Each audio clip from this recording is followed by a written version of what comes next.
This is the magical land of Rajasthan, abode of kings, domain of princes.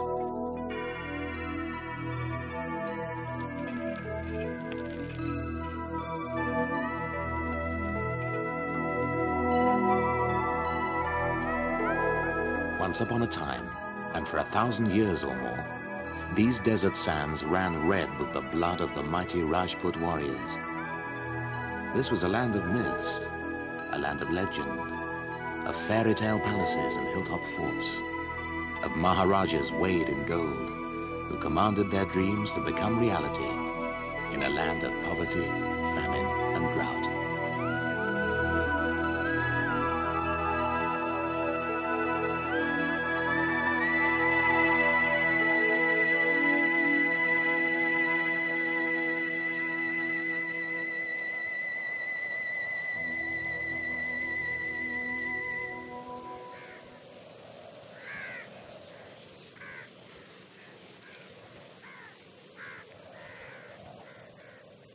The region of death, it was called, western boundary of the Rajput Empire, whose heroic clans fought and died to protect their desert kingdoms.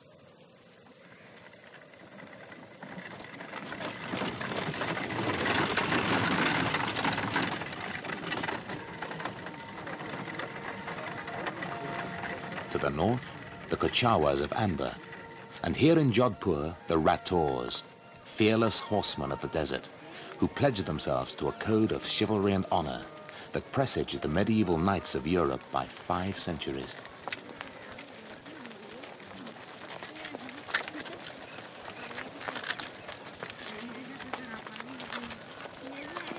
But it was from Europe that the British boxwallers came, last imperial governors of India, to rule this dry and dusty outpost, which was later to become the fairest jewel in all the empire.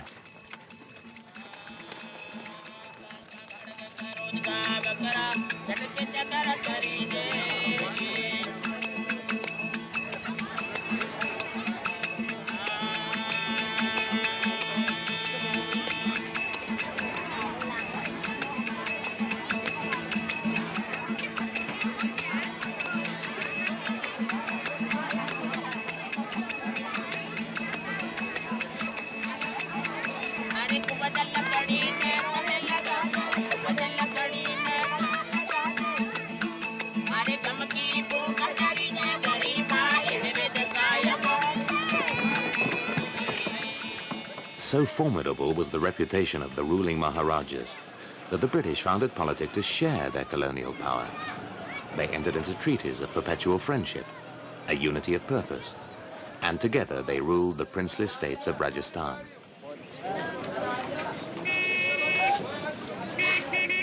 And on the playing fields of India's most prestigious school for princes, Mayo College, the royal Rajputs prospered and grew, as the clash of swords gave way to the gentler sounds of leather on willow. I started my schooling in Mayo College in 1942. Napat actually joined later on when it became a public school. When it became a public school. Because in 43 it was a public school. And as I told you, we've been playing football together, games together. But we were from the rival houses.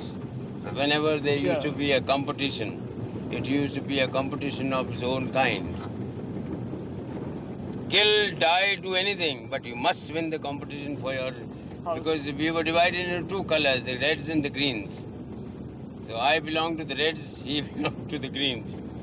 So when we were on the field, you know, it was bloodshed.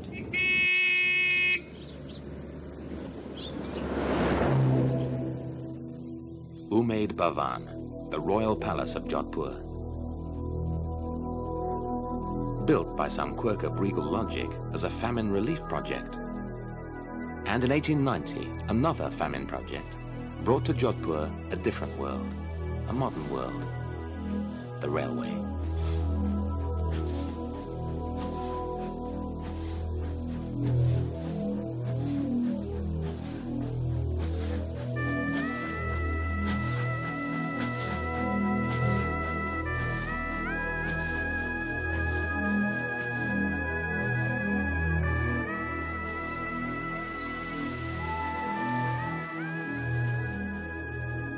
The railway started here with bullock carts pulling their carriages, camels pulling the carriages. And when they found that that was very, very uneconomical, not practical, so they gave it up and invented the steam.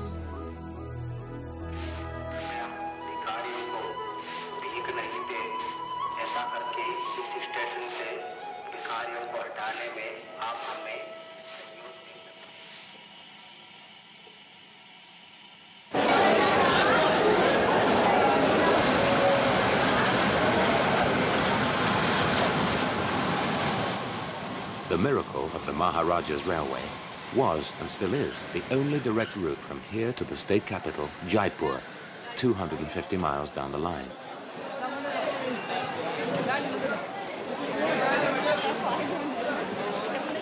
For the majority of the passengers, it'll be a journey on hard wooden seats in crowded compartments.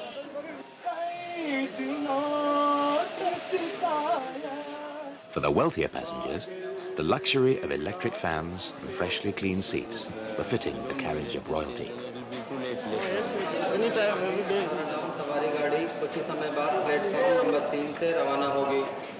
We wish our passengers a happy and comfortable journey. So for Swarup Singh, uncle to the Maharaja, a first-class seat on a 6-hour journey along the line of dreams.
The railway cuts through a landscape cursed, according to legend, by a holy man, a hermit. Evicted from his hilltop home by the soldiers of the Maharaja, he condemned this land of princes to suffer drought and famine every 3rd year. And so it's been ever since. This year, the situation is very, very serious. You see the green grass growing all round, but unfortunately there is no seed in it. Therefore it is a green famine, as I call it. There is no water in the tanks for the animals. A man can survive by walking and he can use his brain, but an animal finds it difficult without water in this arid zone of ours. So they are very hardy people and their requirements is very minimum. So most of the villages got quite a few of people of different castes. And you know, caste system in India plays a very important role. And to run a society of a village, we have to have these caste systems put together. And the old order, which is now changing into a new socialistic order, people are finding it difficult to adjust in the new circumstances.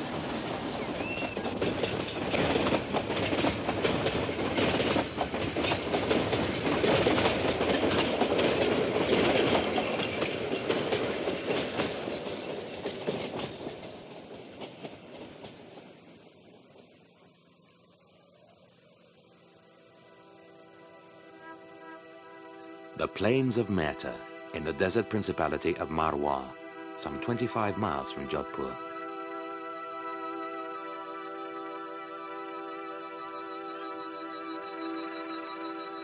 Here 1,000 battles were waged for greed, for honor, and for passion against Mughal emperors and Maratha warlords.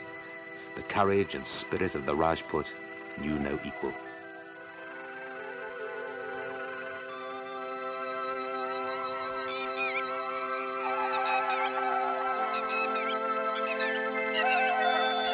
This is the fort of Mahides of Assop, a landlord, a Thakur who was slain on the battlefield defending the honor of the Rajput clans 2 centuries ago.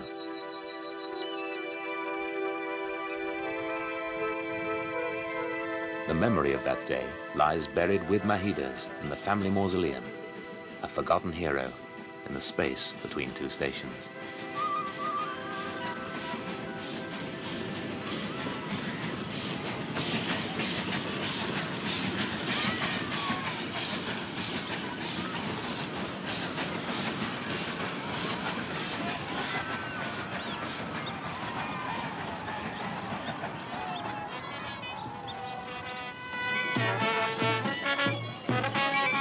Today, in Merta city, once the battle headquarters of the Rajput army, there is a mela, a procession, a fair.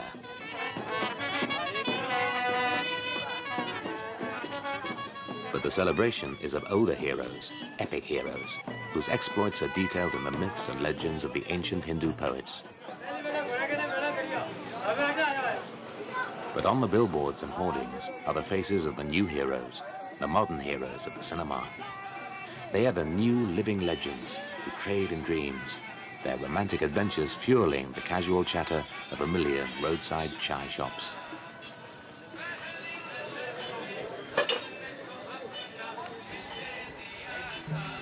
कल तो मैंने बहुत अच्छी picture देखी थी।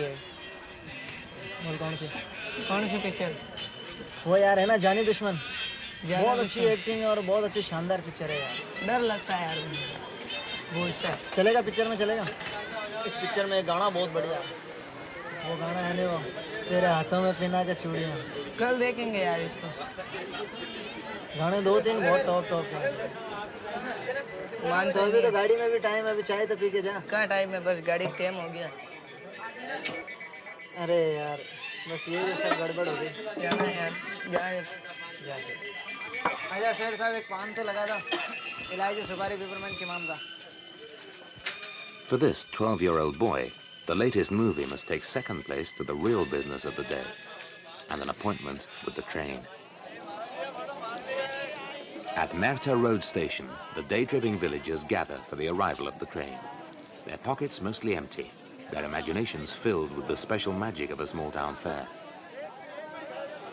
With luck, Kailash will make some money entertaining them. He earns a living singing on the train. मेरे पिताजी तो मुझे 1 महीना भर के छोड़ के मरे थे। हमारे बचपन में शादी कर देते हैं, छोटे तक में। इतना सा होगा तो उसकी शादी हो जाएगी। मतलब छोटा होता है ना, इसलिए कम पैसे लगते हैं हमारे शादी में। बड़ा होता है ना, जब बहुत पैसे लगते हैं।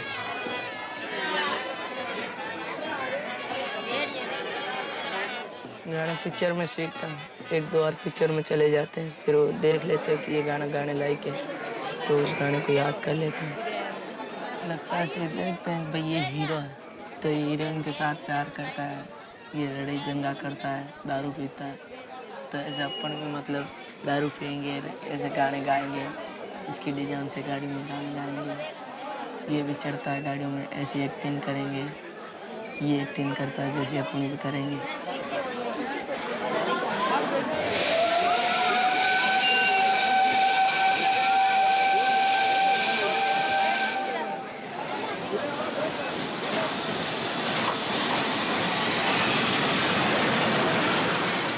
बना लेते हैं, कभी 10 रुपए, कभी 20 रुपए, कभी 5 रुपए, कभी मिलता ही नहीं है कुछ। कभी बैठे बैठे ही मूड में जित जाती है तो बैठे बैठे ही आ जाते हैं घर पे। कभी घर कुछ नहीं लाते हैं, जब घर के गालियाँ वालियाँ देके।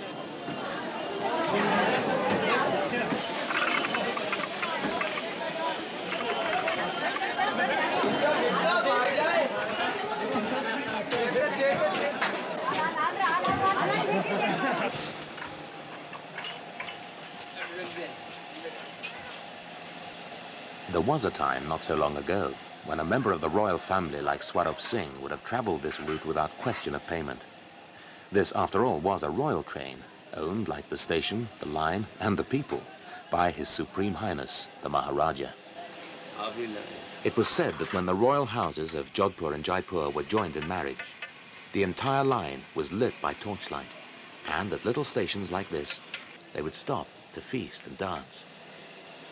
खोल दे इन्हें बिल्कुल खोल दे जो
The train to Jaipur is like a traveling market.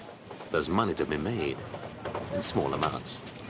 Not though by the railway, since passenger services run at a loss. For many, like Kailash, ticketless travel is a way of life. TT पीछे पड़ जाता है जब वो पीछे पीछे हम आगे आगे चलते हैं वो टीटी हमको पकड़ने करता है ना तो हम उसके हाथ नहीं आते हैं ऐसे कंपार्टमेंट पास पास में रहेंगे ना तो हम इधर के डिब्बे में इधर आ जाते हैं ऊपर चले जाते हैं ऊपर भागते हैं एक दो बार गिर भी गया ऊपर से छत पे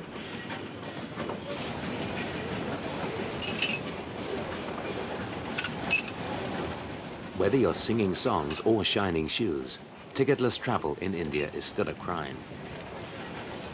But policing a system which for many has become a social service is an all but impossible task, and the risks are high.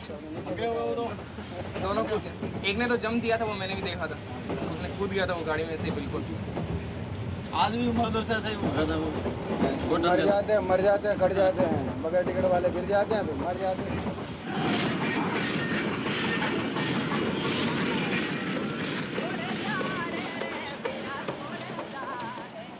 But for a 12-year-old boy with a wife in Jodhpur, the risk is worth taking.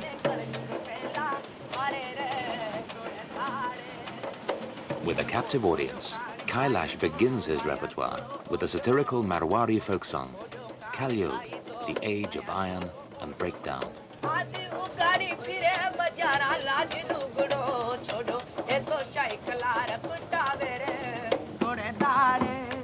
In the Hindu cycle of life, we are 5,000 years into Kalyug, 1 million to go.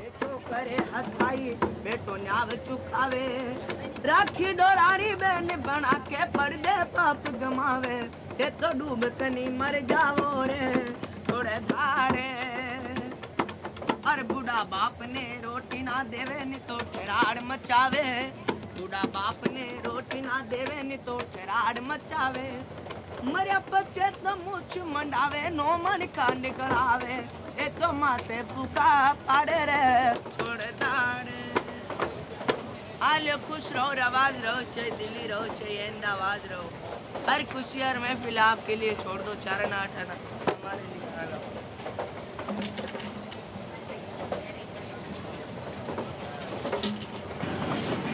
The carriage takings of 1 rupee are safely hidden in the seam of his trousers. A successful beginning to the working day, and the promise of a cinema ticket in the Pink City, Jaipur. Next stop, Makrana, Marble Town. अशहदु अन्ना मुहम्मदर रसूलुल्लाह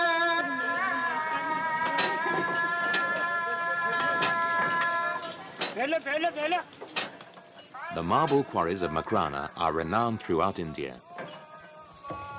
These quarries produced the marble for the legendary Taj Mahal, and until independence, this town and its people were governed for the Maharaja by a Thakur, a Hindu knight. Today, the Thakur has relinquished his feudal power for the commercial status of a quarry owner, but one who retains an emphatic sense of his place in history. In 1608 exact, there were our forefathers, Rao Kalyan Malji. He came to Makrana, he fought with those fellows, and he conquered Makrana in 1608, and then he became the ruler of Makrana. Namaskar. Since then, we have been ruling. I have been the 16th generation of that family. Namaskar, sir.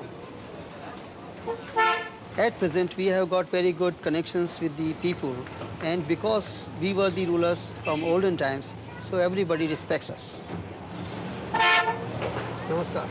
Namaskar. The town in the olden times was very small, but now it has got a population of over 50,000. About 10 to 15,000 workers, they come from outside Makrana every day to work. They come by train, by buses, and walking also. Because the marble work is so much, still we require another 10,000 workers to come and help us.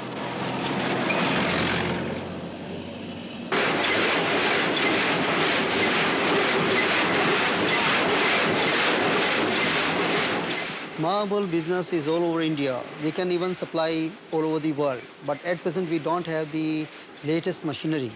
It cuts only 2 inches in one day. That is the handicap.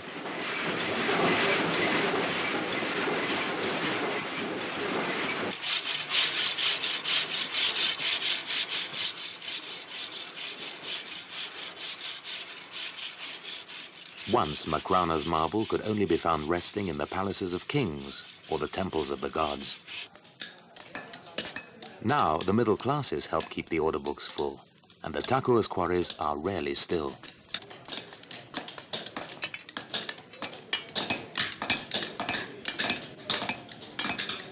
I have taken a contract in Bombay for ISKCON, International Society for Krishna Consciousness, and I have done the entire job for the temple. And at present, I have done some marble carved jali work, grilled work in Taj Mahal Hotel, Delhi. And that also looks very beautiful. And at present, I am working for Central Bank of India in Calcutta. It is, say, more than 50,000 square feet of land.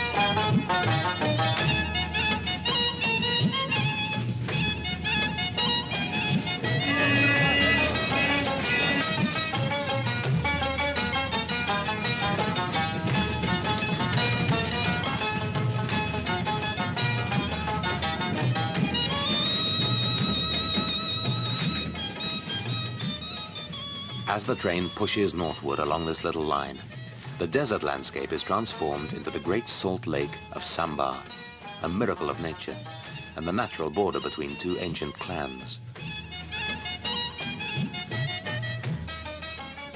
In feudal Rajasthan, you cross this barren wasteland at your peril. Today, it's just an administrative change. We are leaving the northern railway system and entering the western. Ahead lies Fulera, biggest marshalling yard on the meter gauge network.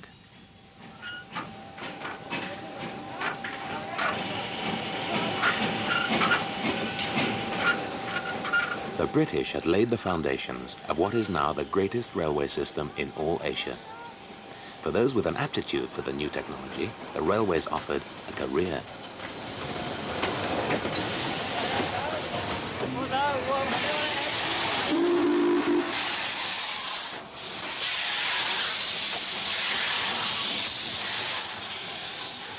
In the security and order of the railway colony, whole communities were built to serve those who served the company. For the clerks, the guards, the engine drivers, and their families, the railway operated a system of mutual support which still survives. But for a retired engine driver in his 80th year, the old days, the pioneering days, were, for him at least, the golden years of the railway. Oh, it's very different. It's the difference of chalk and cheese. A great difference. There's no jollification in the station. There's no company to begin with. There's nowhere to go. You don't know what to do with yourself. So it's dull, very dull, very dull. We got very good respect as drivers, without a doubt. I was earning about 300, 400 in those days. I had a servant, a cook, I had a sweeper, I had a waterman. And on a small salary, they were enjoying themselves. So was I enjoying myself. I could afford to give my cook a uniform every Christmas day as a present. But now I cannot afford to give myself a present. I mean about them.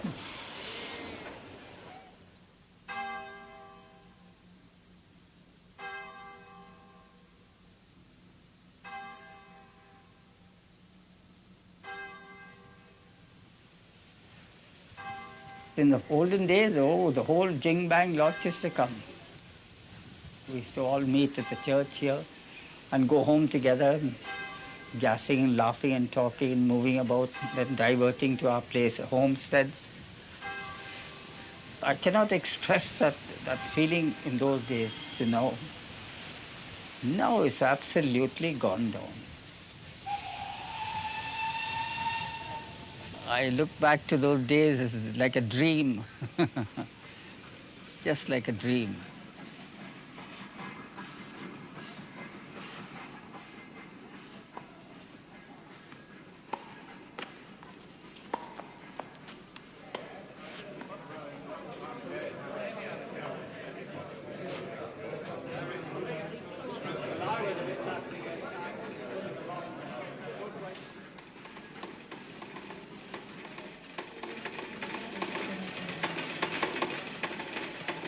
For 5 million people in India, that dream of security is now a reality. In a land where a man's caste had imprisoned him in his function, the railway brought a new independence, the independence of a regular wage.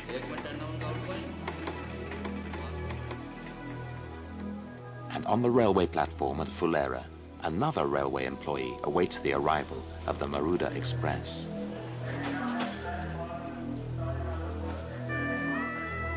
His name is O.P. Dixit, a hero of the system for 35 years, a traveling ticket inspector, a detective on the train.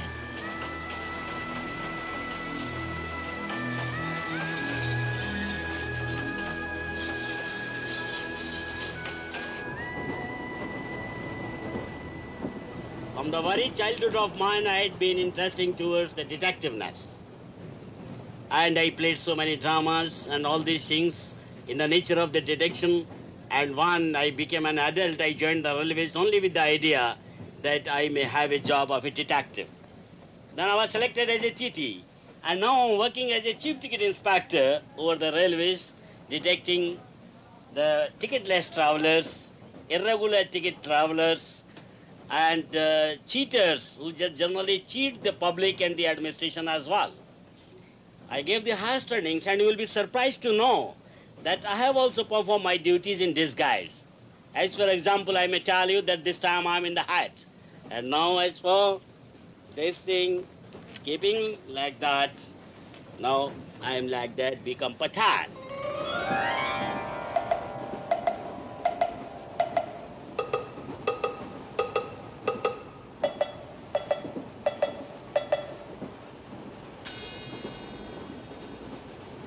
Sometimes I had to disguise myself as a lady, sometimes as a farmer, and sometimes as a eunuch. Sometimes I disguised myself as a saint, you know. Used to look to the palm of the passengers. All right, good luck to you. Good bad luck to you. Your heart line says like that. Just as any means, I came to the point. My aim had been always to recover the railway revenue and to bring to the books all sorts of culprits whom I could contact. As for example, I enter some compartment. First of all, I will have a look to all the passengers and will detect with the psychology. Whosoever is the culprit will never have eye to eye with the TT. This is the main thing. And when I think that yes, he is escaping his eyesight, right, I will gaze towards that and then find out and have a reading. By the way, I will just check 2 tickets, your ticket please.